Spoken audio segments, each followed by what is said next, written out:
붙잡고 함께 기도하는 우리 모든 청년들이 되셨으면 좋겠습니다. 그리고 조금 전에 영상으로 보신 것처럼 우리 다음 세대에 또 많은 교사 선생님들이 필요합니다. 여러분들 또 우리 청년의 때 또 여러분 바쁘지만 여러분들이 시간을 내서 또 다음 세대를 섬길 수 있는 이 일에 헌신하는 귀한 은혜들이 있기를 간절히 소망하는데요. 혹시 교사로 섬기기 원하시는 분들은 꼭 그 청년 그 목자들을 통해서 꼭 한번 알려주시고 그냥 갑자기 가서 이렇게 교사하고 계시면 안 되고요. 목자들 통해서 신청해 주시면 또 다시 안내를 해드리도록 하겠습니다. 아시겠죠? 다시 한번 우리 인사할 때 주님의 사랑으로 주의 사랑하고 축복합니다.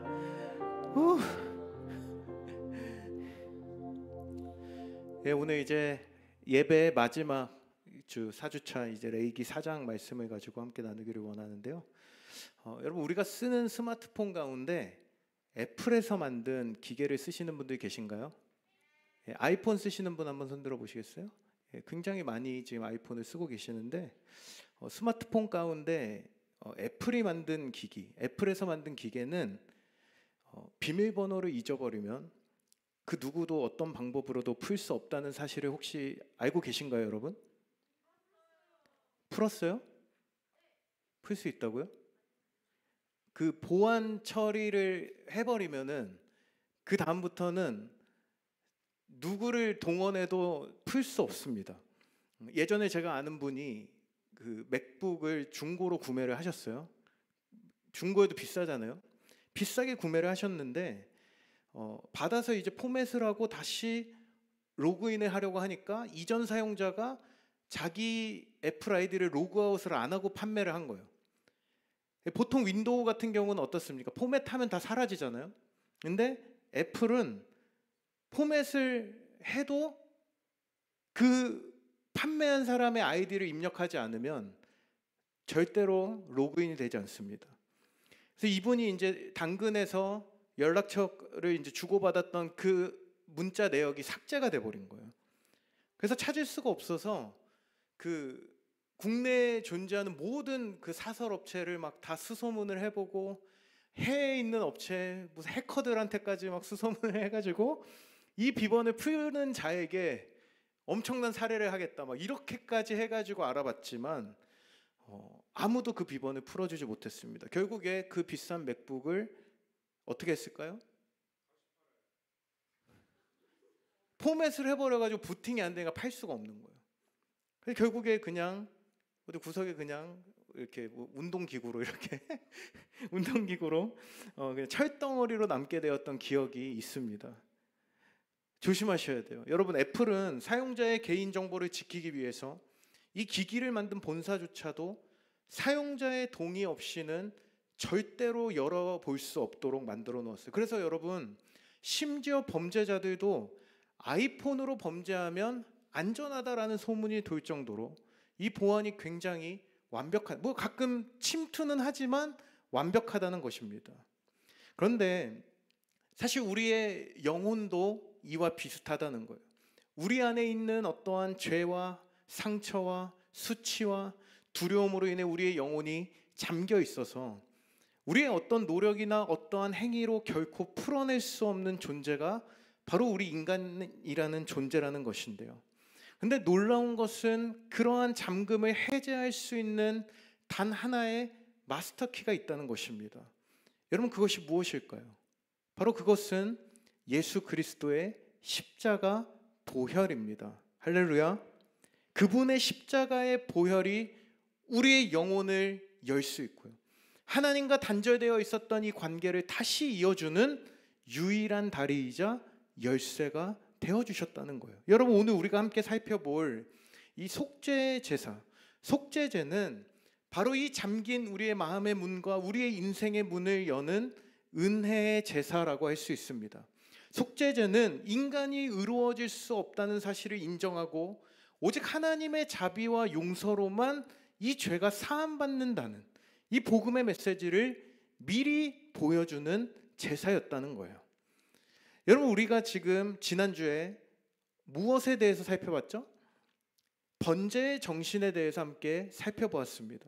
원래 지난주에 소제까지 같이 다뤘어야 되는데 지난주에 시간이 없어서 제가 못했고요. 그냥 소제는 나중에 기회가 되면 다시 나누도록 하겠습니다. 오늘은 그 다음에 이어지는 속죄제에 대해서 한번 나누어 보고요. 그리고 나머지 오늘 마지막 시간에는 속건제와 화목제사에 대해서 살펴보면서 하나님께서 우리에게 이 예배를 통해 주시려는 이 하나님의 마음을 우리가 함께 발견하는 오늘 예배가 되었으면 좋겠습니다.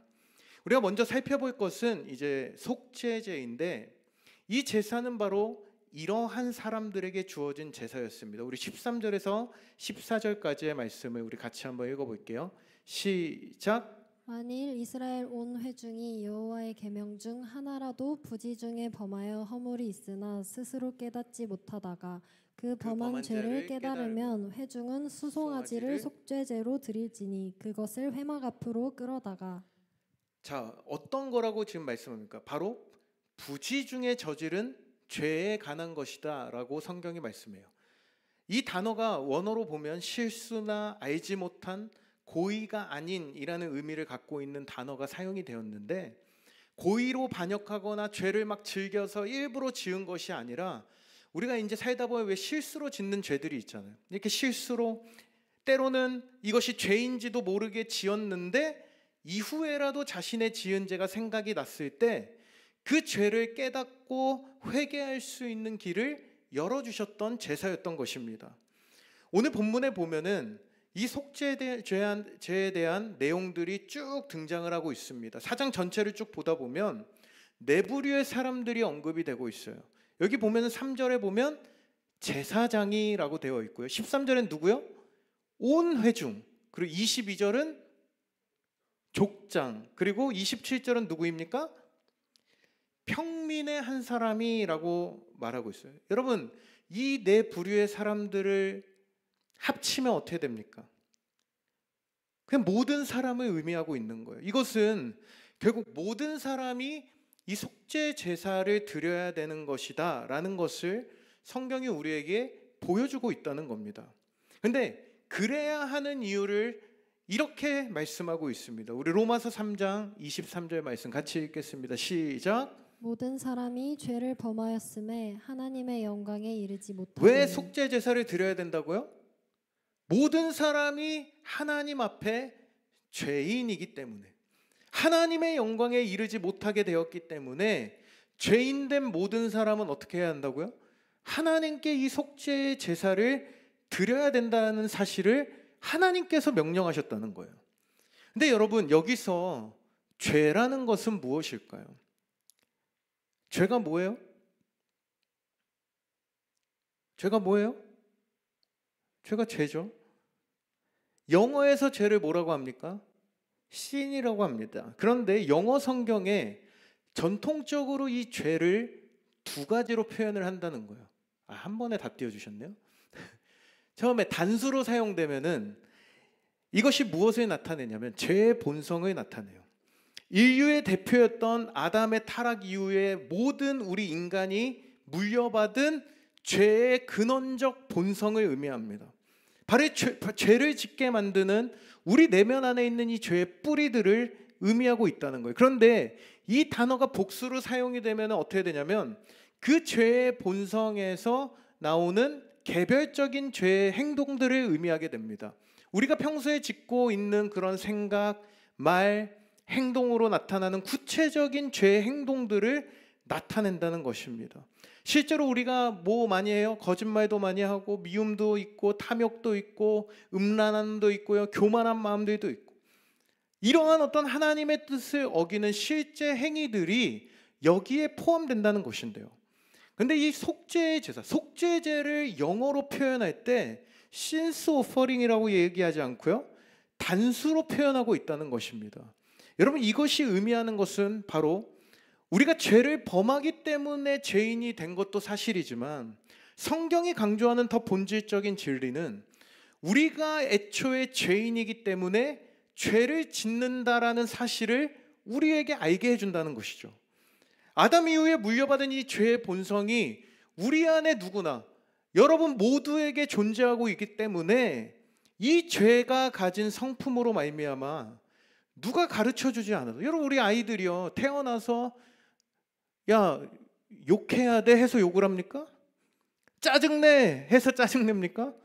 애기들이 그렇지 않아요. 그냥 자기 감정을 표출하고 죄를 짓는 존재입니다. 이 죄의 습성은 우리 이곳에 있는 그 누구도 빠짐없이 모든 사람들이 가지고 있는 죄의 본성이라는 것인데요. 그렇기 때문에 이런 우리 안의 본래적 죄성으로 인해 반드시 필요한 제사, 요구되어지는 제사가 바로 이 속죄 제사였다는 것입니다. 그렇다면 이제 이 속죄제의 특징을 여러분과 함께 살펴보기를 원하는데, 우리 먼저 레위기 4장 6절을 우리 같이 한번 읽어보도록 하겠습니다. 시작. 그 제사장이 손가락에 그 피를 찍어 여호와 앞 곧 성소의 휘장 앞에 7번 뿌릴 것이며. 제사장이 드릴 때에 자기 손가락으로 피를 찍어서 어떻게 한다고요? 7번 성소 앞에 있는 휘장에다가 뿌린다고 말씀하고 있습니다. 여러분 여기서 7이라는 숫자는 성경에서 히브리어의 쉐바라는 단어가 사용됩니다. 이 쉐바라는 단어가 완전함, 완성, 충만함을 상징하는 숫자로 사용이 돼요. 그래서 7번 하나님께서 피를 뿌리라고 명령하신 것은 완전한 용서를 의미하는 행위였던 것입니다. 용서의 완성을 상징적으로 보여주고 있는 것인데요. 그런데 7번의 이 피를 어디다 뿌린다고요? 휘장에다가 피를 찍어서 뿌리게 했다는 거예요. 여러분 지금 이 제사가 행해지는 성소의 구조를 보면요, 사진 있죠. 저 위에 있는 것이 성막의 단면도고요, 밑에 있는 것이 성소와 지성소의 내부 모습을 이렇게 보여주고 있는 사진입니다. 이 제사가 행해지고 있는 이 성소의 구조를 보면 저기 밑에 사진의 가운데 커튼 같은 거 보이시죠? 이것이 바로 휘장입니다. 이 휘장 너머에는 저 안에 지성소가 자리하고 있었다는 거예요. 여러분 지성소는 어떠한 장소입니까? 하나님께서 임재하시는 자리, 하나님을 만나는 자리, 하나님과 교제하는 자리였고, 그곳에 저 사진에 희미하게 보이지만 무엇이 있습니까? 하나님의 임재의 상징이었던 언약궤가 자리하고 있었던 곳이에요. 바로 그곳으로 저 커튼 뒤로, 휘장 뒤로 나아가기 위해, 하나님의 임재 앞으로 나아가기 위해, 하나님을 만나기 위해서는 반드시 이 핏뿌림을 통해서만 휘장을 지나갈 수 있다는 것을 암시적으로 보여주고 있는 것인데요. 이 구약의 제사 속에 핏뿌림을 통해 하나님 앞에 나아가는 이 그림이요, 신약 성경에서 어떻게 성취가 됩니까? 우리 히브리서 10장 19절의 말씀입니다. 우리 같이 한번 한 목소리로 읽어보겠습니다. 시작. 그러므로 형제들아 우리가 예수의 피를 힘입어 지성소에 들어갈 담력을 얻었나니. 뭐 어떻게 됐다고요? 지성소로 들어갈 담력을 얻게 된다고 이야기하는 거예요. 여러분 이 담력이 무엇입니까? 헬라어의 파레시아라는 단어인데요, 자유로운, 거리낌 없는 확신, 공개적인 자유, 이런 뜻을 가지고 있습니다. 다시 말해 이제 그 하나님 앞으로 아무나 들어갈 수 없는 죄인 되었던 우리가 어떠한 두려움이나 거리낌 없이 자유롭게 접근할 수 있는 존재가 되었다는 것이죠. 그런데 그것이 무엇을 통해 가능하게 됐다는 거예요? 예수 그리스도의 피 흘림을 통해 가능하게 되었다는 것입니다.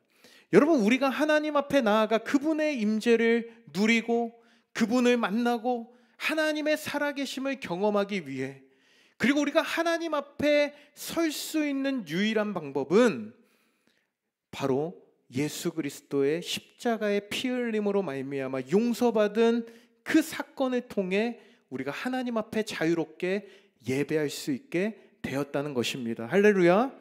바로 그리스도의 죽으심이 우리가 하나님 앞에 나아갈 수 있는 다리가 되고 길이 되었음을 보여주는 것이 이 속죄제의 제사가 보여주고 있는 가장 중요한 예배의 시작이 된다는 것을 우리에게 보여주고 있는 그림이에요.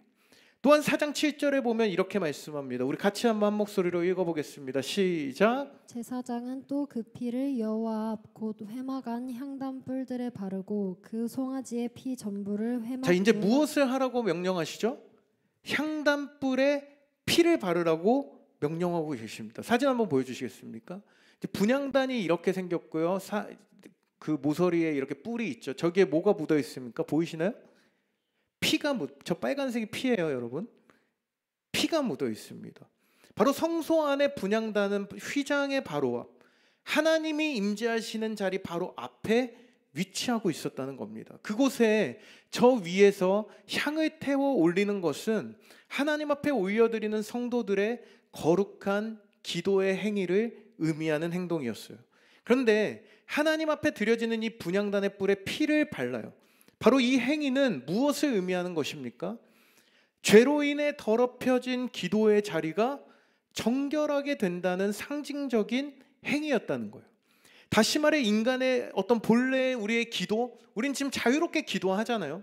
이 기도와 예배는 하나님 앞에 본래적으로는 연락될 수 없는 것이었어요. 거룩하신 하나님과 죄인된 인간이 공존할 수 없는 관계였습니다. 그로 인해 이 죄인의 기도가 본래적으로는 하나님께 다이렉트로 드려질 수 없는 기도이지만 바로 이 피를 통해, 다시 말해 무엇을 상징합니까? 이 피는 그리스도의 보혈에 힘입어 기도할 수 있다는 것을 상징적으로 보여주는 그림이었다는 거예요. 여러분, 오늘날의 우리의 기도와 이 우리가 드리는 예배 역시 바로 예수 그리스도의 십자가의 보혈의 능력이 우리 안에 있기 때문에 가능한 행위이고, 예수님의 그 핏부림을 의지해서 하나님 앞에 드릴 수 있게 된 고백인 것입니다. 여러분, 이 속죄 제사는 바로 이러한 것을 우리에게 보여주고 있는 것이라는 거예요. 근데 지금 7절을 다시 한번 보시면 그 다음에 나오는 하나님께서 요구하신 행동이 있습니다. 무엇입니까? 송아지의 피 전부를 어떻게 하라고요? 회막문 앞 번제단 밑에 쏟을 것이며, 여러분 남아있는 그 피를 어떻게 하라고요? 그 번제단 사진 한번 보여주시면 이 번제단입니다. 번제단 밑으로 뿌리게 하셨다는 거예요. 여러분, 이 행위의 모습은요, 십자가 아래에 흘려진 예수 그리스도의 보혈을 상징적으로 보여주는 그림입니다. 그리스도의 피를 힘입어 우리가 예배할 수 있고, 그리스도의 피를 힘입어 기도할 수 있고, 그리스도의 피를 통해 우리의 삶이 새로워지는 예배의 가장 기본적인 기초를 설명해 주고 있는 것이 이 장면에서 하나님께서 요구하신 그림인 거예요. 특별히 레위기 4장 12절의 말씀에 보면 요구되어지는 것이 더 있었는데요. 우리 12절 말씀을 우리 같이 한번 읽어보도록 하겠습니다. 시작. 또 곧 그 송아지의 전체를 진영 바깥에 버리는 곳인 정결한 곳으로 가져다가 불로 나무 위에서 사르되 곧 재버리는 곳에서 불사를 지니라. 여러분, 수송아지를 지금 어떻게 하라고 말씀하고 있습니까? 이스라엘의 진영 바깥에 위치한 정결한 곳에 가져다가 불태워야 한다라고 말씀하고 있어요. 여러분 한번 보십시오. 속죄 제사가 최종적으로 완성되는 장소가 지금 어딘 거예요? 이스라엘이 모여있던 그 진영의 밖. 성경은 이 지점을 아주 구체적으로 강조하고 있습니다. 여러분, 왜 이 진영 밖이어야 했을까요? 이 진영 밖이 무엇을 의미하고 있는 것입니까? 그것은 곧 예수 그리스도의 십자가 사건을 예표하고 있는 그림이었습니다. 예수님께서 죽으신 곳이 어디예요? 골고다 언덕이죠.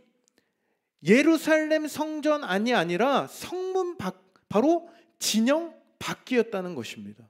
그래서 히브리서 13장 13절에 보면 이렇게 말씀하죠. 같이 읽겠습니다. 시작. 그런즉 우리도 그의 치욕을 짊어지고 영문 밖으로 그에게 나아가자. 바로 이 진영 밖에서 예수님은 우리를 위해, 우리의 죄를 위해 대신 죽으셨고, 그곳에서 우리의 더럽고 부정한 죄의 흔적들을 태우시며 우리를 위한 완전한 속죄의 제사를 십자가 위에서 완성하셨다는 것입니다.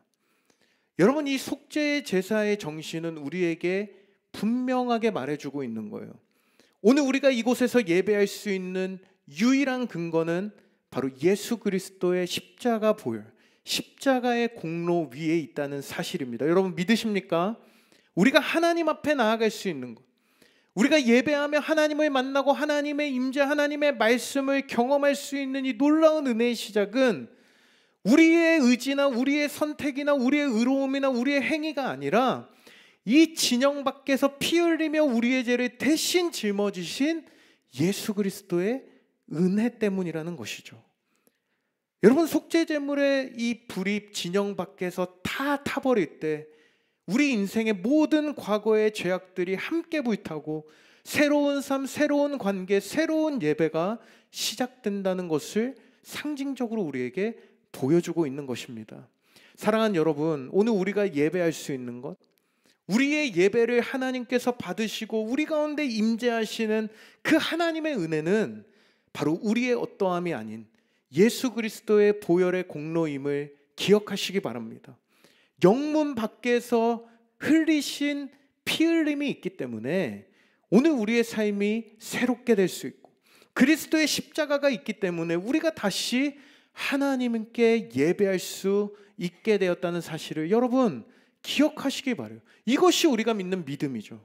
이것이 은혜이고, 이것이 우리의 마음, 우리의 생각, 우리의 인생의 실제가 될 때 여러분 우리가 어떻게 대충 예배할 수 있겠습니까? 예수님의 십자가가 나를 위한 그 사랑임이 내 안에 확증될 때 여러분 어떻게 우리가 그냥 앉아있다, 그냥 돌아가는 예배를 드릴 수 있겠냐는 거예요. 이제 속죄제의 마지막 특징으로 레위기 4장 4절은 이렇게 이야기합니다. 우리 같이 한번 읽어볼게요. 시작. 그 수송아지를 회막문 여호와 앞으로 끌어다가 그 수송아지의 머리에 안수하고 그것을 여호와 앞에서 잡을 것이요. 여러분 지난주 우리가 살펴봤던 번제도 마찬가지였죠. 동물에게 안수함으로 이것이 어떠한 행위라고 했죠?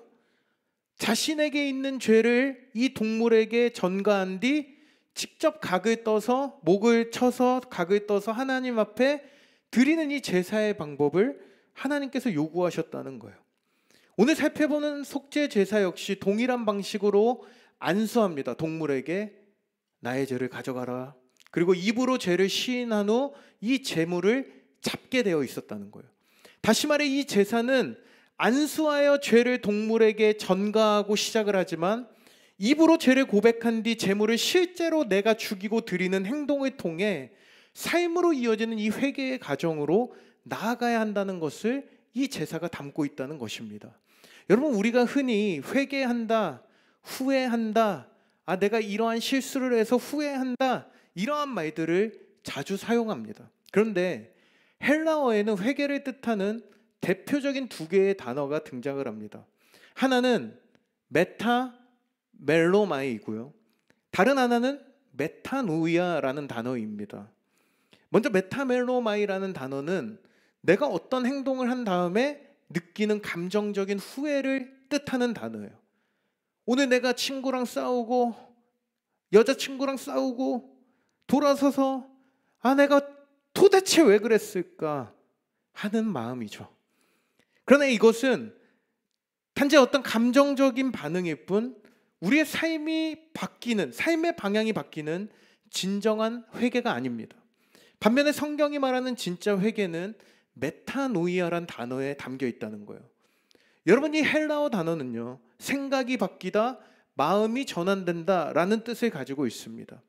즉 죄를 후회하는 감정에 머무는 것이 아니라 내가 왜 싸웠지? 왜 그랬지? 하는 어떤 이 정도 후회의 감정에 머무르는 것이 아니라 내 삶의 방향이 바뀌고 내가 가던 길에서 돌아서는 것을 의미하는 것이에요. 여러분 우리가 드리는 예배에서 하나님께 속죄의 제사의 정신으로 예배를 드릴 때 우리 안에 필요한 것은 우리의 어떠한 삶에 대한 단순한 후회나 자책에서 머무는 메타멜로마이의 뉘우침이 아니라 우리의 죄를 자백하고 그리스도의 보혈을 의지하여 삶의 방향을 하나님께로 완전히 돌이키는 메타노이아의 회개가 바로 이 속죄의 제사에서 우리에게 요구하고 있는 예배의 정신이라는 것입니다. 여러분 저는 오늘 저와 여러분이 예수 그리스도의 피를 의지함으로 예수 그리스도가 나의 죄를 대신하여 십자가의 제물이 되셨던 그 주님의 피 흘림을 의지함으로 오늘 우리 삶에 온전한 예배와 돌이킴의 회개의 은혜가 있기를 간절히 주님의 이름으로 축원합니다. 여러분 두 번째로 이제 살펴볼 제사는 속건제라는 제사입니다. 속건제도 이제 속죄를 위한 제사인데요. 근데 속죄제하고는 분명한 차이를 가지고 있는 제사였습니다. 여러분 속죄제는 죄에 대한 사죄, 하나님 앞에 용서받기 위한 제사의 행위였습니다. 하지만 이 속건제는 여기에 보상이 더해지는 제사였다는 거예요. 특히 우리가 살다 보면 죄를 지었는데 돌이킬 수 있는 죄들이 있죠. 예를 들어 내가 남의 물건을 훔쳤거나 어떤 부당한 이득을 취했거나 하나님의 어떤 거룩한 성물을 손상시켰을 때 그것을 성경에 보니까 1.2배로 보상하고 하나님 앞에 속건 제사를 드리도록 하였다는 거예요. 다시 말해 이 속건제가 가지고 있는 핵심은 사죄에 더해 회복에 있었다는 것입니다. 하나님 앞에서뿐만 아니라 사람 앞에서도 책임을 지는 제사였다는 거예요. 여러분 신약에 보면은 빌레몬서라는 성경이 있습니다. 여러분이 성경을 통독을 하면서 잘 읽지 않고 지나가는 성경이에요. 왜냐하면 한 장이어서 넘기다가 성경책을 하도 안 읽고 붙어서 같이 넘어가는 바람에 성경을 안 읽어본 적이 많을 거예요. 근데 이 빌레몬서에 보면 속건제의 정신이 그대로 드러납니다. 여기에 등장하고 있는 종이었던 오네시모는 주인 빌레몬의 물건을 훔치고 도망갑니다.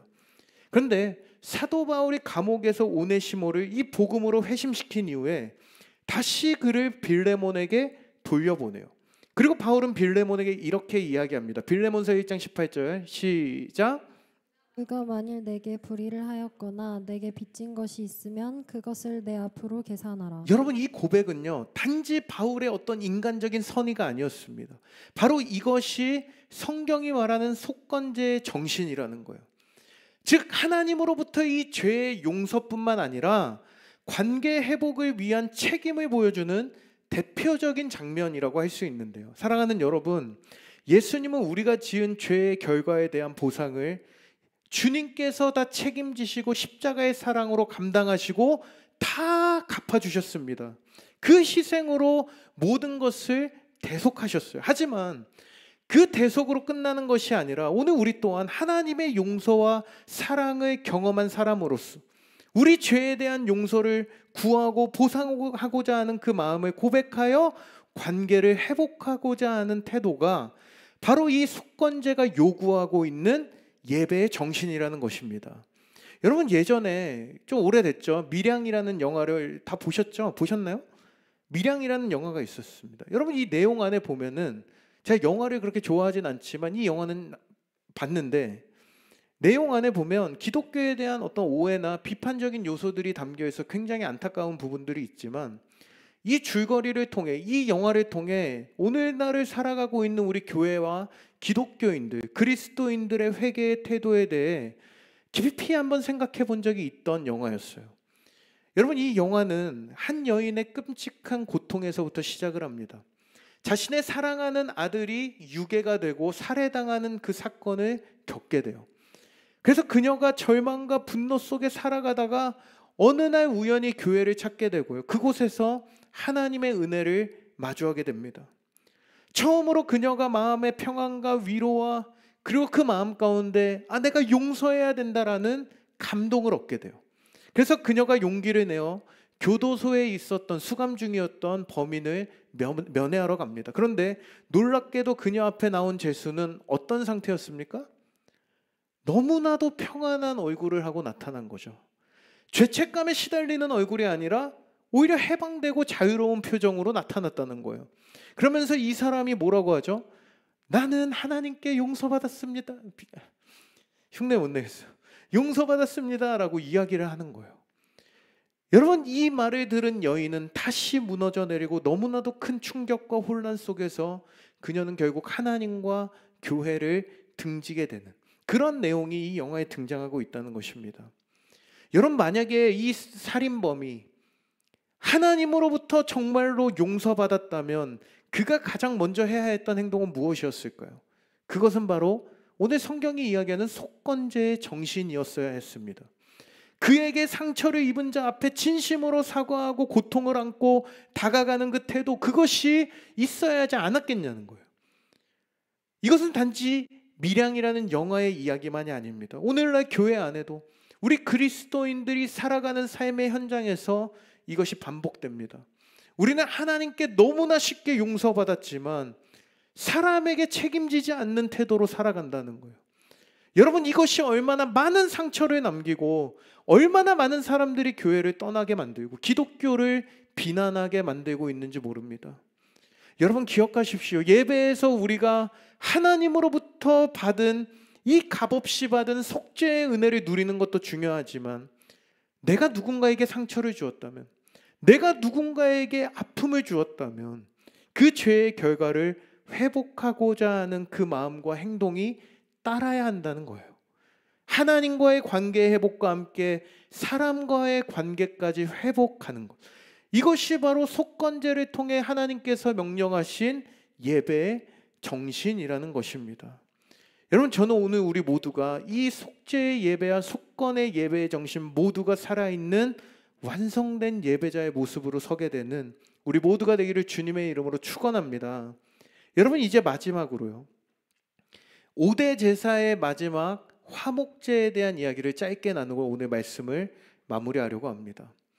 여러분, 이 화목제는 제가 좋아하는 찬송가 중에 찬송가 85장이 있습니다. 그 찬송가 85장 다 아시죠? 부르진 않겠습니다. 구주를 생각만 해도 이렇게 좋거든. 주 얼굴 배울 때야 얼마나 좋으랴. 여러분, 주님을 생각하고 주님을 예배하고 주님을 만나는 그 기쁨이 얼마나 컸으면 찬송가의 가사에 이렇게 고백하고 있을까요? 그런데 여러분, 이 찬양의 가사처럼 하나님을 생각만 해도 너무나 좋은 마음, 그분의 사랑과 은혜에 감사해서 자원하여 드리는 제사가 바로 화목제였습니다. 근데 이 화목제에는 특별한 제사 규례가 있었어요. 보통 다른 제사에서는 제물 전체를 하나님께 드리거나 하나님께 드린 후 나머지를 누가 먹어요? 제사장이 먹게 되는데요, 오늘 이 마지막 제사였던 화목제물만큼은 그 규칙이 달랐습니다. 기름은 하나님께 태워 올리고 왼쪽 뒷다리와 가슴 부위는 제사장이 가져가요. 그런데 나머지 대부분의 고기는 그 제물을 드린 사람이 직접 먹어야 했다는 거예요. 레위기 7장 15절에서 18절 말씀에 보면 이 화목제의 규칙을 정확하고 구체적으로 명시하고 있습니다. 우리 15절에서 18절을 내용을 한번 잘 보시면서 한번 읽어볼게요. 시작. 감사함으로 드리는 화목제물의 고기는 드리는 그날에 먹을 것이요 조금이라도 이튿날 아침까지 두지 말 것이니라. 그러나 그의 제물이 서원이나 자원하는 것이면 그 제물을 드린 날에 먹을 것이요 그 남은 것은 이튿날에도 먹되, 그 제물의 고기가 셋째 날까지 남아있으면 불사를지니 만일 그 화목제물의 고기를 셋째 날에 조금이라도 먹으면 그 제사는 기쁘게 받아들여지지 않을 것이라. 드린 자에게도 예물답게 되지 못하고 도리어 가증한 것이 될 것이며 그것을 먹는 자는 여러분 무슨 말인지 아시겠어요? 다시 말해 하나님께 감사함으로 드린 화목제물은 반드시 하루 안에 혹은 자신이 자원하여 드린 제사의 경우 다음 날까지는 다 먹어야 된다는 거예요. 그렇지 않으면 하나님이 기뻐받지 않으시고 그 제사가 오히려 저주가 된다라고 말씀하시는 겁니다. 여러분, 그러면 한번 생각을 해보세요. 자, 이스라엘의 하루는 언제부터 언제까지예요? 저녁이 되고 아침이 되니라는 하나님의 창조 원리에 따라 이스라엘의 하루는 해가 지면 시작이 됩니다. 아침에 성전에 가요. 제물을 이렇게 골라서 제사에 참여합니다. 이 제사에 참여하기 위해 수많은 그 양들 가운데 흠이 없는지를 확인하고 그 양을 잡아 각을 뜨고 제사장이 태워 올리고 일부를 받고, 여러분 이 제사의 과정을 마치면 대략 한 오후 2시, 3시 정도 되었다라고 주석가들이 이야기를 합니다. 근데 이때가 오늘 지금 조금 전에 15절에서 말하는 감사의 제사라면 언제까지 이 받은 고기를 다 먹어야 되는 거예요? 해가 지기 전까지 이 고기를 다 먹어야 됩니다. 그러면 몇 시간 남았어요? 한 2-3시간 정도면 해가 지겠죠. 2-3시간 안에 그 소고기를 다 구워 먹든 어떻게 다 먹어야 되는 거예요. 여러분, 그런데 보통 소 한 마리를 이렇게 드리고 나면요, 내장, 너무 마음 아파요. 내장과 뼈를 제외하고 살코기만 보통 300에서 400kg. 지금 사진에 있는 저 송아지 수준으로 했을 땐 200에서 300kg 이 정도가 남는다고 합니다. 여기에 왼쪽 뒷다리와 가슴살을 떼어내도 250kg에서 300kg의 고기가 남는다는 거예요. 저 밑에 사진이 이제 보통 음식점에서 파는 소 한 마리라고 하는 친구인데요. 먹고 싶죠, 여러분? 근데 여러분, 이 남는 양이 우리가 보통 말하는 근 단위로 했을 때 한 400근에서 500근이 된다는 거예요. 여러분, 이것을 혼자 먹을 수 있어요, 없어요? 500근에 혼자 먹을 수 있어요? 2시간 동안? 가족끼리 먹을 수 있어요, 없어요? 가족을 다 동원하고 직계가족, 삼촌, 사촌, 동생, 조카 다 불러도 어렵습니다. 그러면 어떻게 해야 될까요? 어떻게 처리해야 될까요? 어떻게 처리해요? 버려요? 다 먹으라잖아요, 성경에서. 어떻게 해야 돼요? 나눠줘야죠, 사람들에게. 시험 보고 계신 거 맞죠? 내 이웃과 가족과 친구들뿐만 아니라 평소에 관계가 멀었던 사람들, 멀어졌던 사람들, 심지어 나와 갈등이 있었던 사람들까지도 찾아가서 나를 위해 이 제사에 함께 참여해 주십시오라고 하며 자신의 식탁에 초대해야 했다는 거예요. 여러분, 그러면 이 제사하는 사람이 그 사람들이 이 소고기를 먹는 것을 바라보며 무슨 생각을 하게 될까요? 아이고, 뿌듯하구나, 잘 먹네, 이런 것일까요? 내가 평소에 마음에 들지 않고 미워하고 원망하던 그 사람도 하나님과 나의 이 관계를 위해서 절대적으로 필요한 존재라는 사실을 깨닫게 되는 것입니다. 내가 하나님과 화목하다는 것이 지금 이 사람들과도 화목해야 하는 것이구나를 깨달아 알게 되는 그러한 어떤 제사의식이었다는 거예요. 그래서 여러분, 예수님께서 너희가 제사하기 전에 누군가 불안한 일이 기억나거든 먼저 그와 화해하고 하나님 앞에 예배하라고 명령한 말씀이 있지 않습니까? 이것이 바로 화목제사의 핵심이라는 것입니다. 그래서 화목제를 히브리어로 제바흐 셀라밈이라고 부릅니다. 여러분, 이 단어가 갖고 있는 의미는요, 화평의 제사 혹은 평화의 제사라는 뜻을 가지고 있어요. 그런데 보다 이 히브리어의 단어의 본질적인 의미가 있습니다. 그것은 바로 피 흘리는 제사였다는 거예요. 뭐라고요, 여러분? 피 흘리는 제사예요. 여러분, 앞서 살펴봤던 번제나 속죄제 등도 모두 피를 흘리는데 왜 유독 화목제만 피 흘리는 제사라고 이름을 붙였을까요? 그 이유는 분명합니다. 내가 갈등했던 사람과 진정으로 화목하고 내 재물을 나누기 위해서는 내 자아가 죽지 않고서는 불가능하기 때문이라는 거예요. 내 자존심이 죽어야 되는 것이고요, 내 고집이 죽어야 되는 거고, 내 주장, 내 감정, 내 상처를 붙잡던 그 마음이 십자가 앞에서 피 흘리듯 태워져야 가능한 거라는 거예요. 그것이 없이는 결코 화목의 식탁에 초대할 수 없고 이 제사는 하나님께 온전히 드릴 수 있는 제사가 될 수 없었다는 것입니다. 사랑하는 여러분, 우리가 매 주일 드리는 이 예배와 매일의 삶에서 드리는 예배가 정말로 하나님을 향한 번제와 소제와 속죄제와 속건제의 정신을 품고 있다면 우리의 예배는 반드시 화목의 열매로 이어져야 한다는 거예요. 예배는 하나님과의 관계 회복에서 멈추지 않습니다. 사람과의 관계 회복으로 이어져야 하는 거예요. 하나님께 용서받을 수 없는 죄를 용서받은 우리가 형제를 용서하지 못하는 것은 결코 하나님 앞에 합당한 예배가 될 수 없다는 것입니다. 우리 마태복음에서 예수님이 이렇게 말씀하시죠. 5장 23절 24절 같이 읽겠습니다. 시작. 그러므로 예물을 제단에 드리려다가 거기서 내 형제에게 원망 들을 만한 일이 있는 것이 생각나거든 예물을 제단 앞에 두고 먼저 가서 형제와 화목하고 그 후에 와서 예물을 드리라. 사랑하는 여러분, 예배의 완성은 우리의 삶에서 화해와 회복을 이루는 것입니다. 화목을 이루는 것입니다. 나를 용서하신 하나님의 사랑 때문에 내가 용납할 수 없던 그 사람, 여러분 지금 이 시간 여러분의 마음속에 생각나는 그 한 사람을, 그 왼수를 주님께서 주시는 사랑의 힘으로 용납하는 은혜가 있기를 간절히 소망합니다.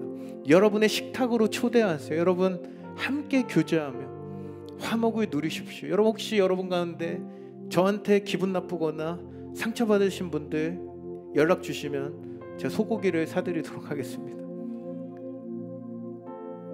이수정 빼고요.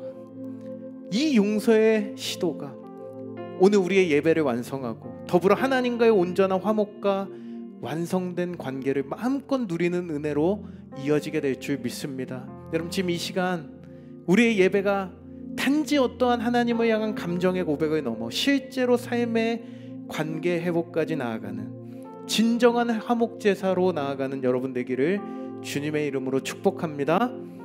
여러분 이제 지난 4주 동안 나누었던 이 예배 시리즈의 결론은 바로 이것입니다. 제가 표로 가지고 왔어요. 제가 잘 못 만들어서 그냥 저렇게 캡처해서 가지고 왔습니다.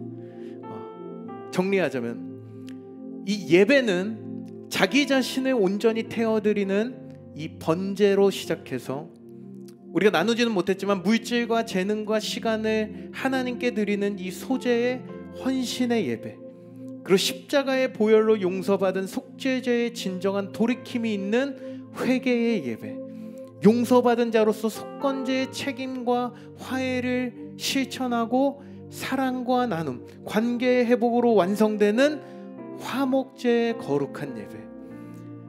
여러분 이 5가지 제사의 정신이 우리가 드리는 예배 안에 반드시 녹아져 있어야 하는 하나님이 찾으시는 참된 예배자요 예배의 모습이라는 것입니다.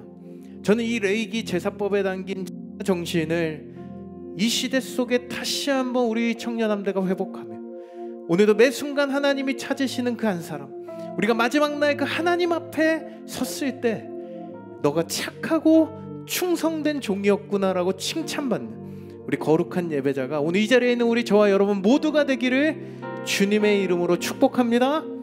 할렐루야. 우리 함께 그 자리에 일어나셔서 우리 이 찬양의 고백과 함께 오늘 하나님 앞에 우리 모든 연약함과 우리의 부족함을 주님 앞에 고백하며 나아가는 우리 모두가 되기를 주님의 이름으로 축복합니다. 우리 함께 고백합시다. 주의 보좌로 나아갈 때, 주의 보좌로 나아갈 때에 어떻게 나가야 할까? 나를 구원한 주의 십자가, 그것을 믿으며 가네.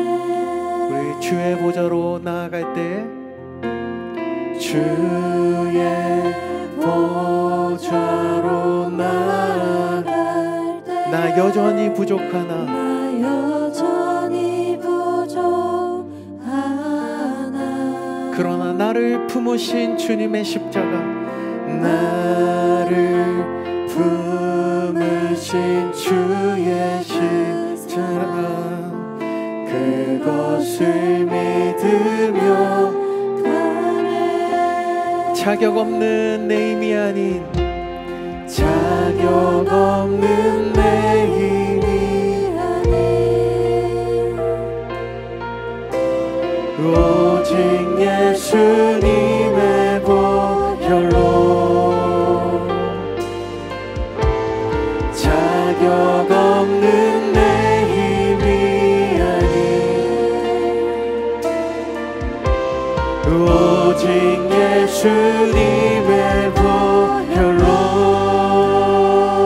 우리 그 주님을 바라보며 우리 함께 고백하기 원합니다. 십자가의 보혈, 완전하신 사랑.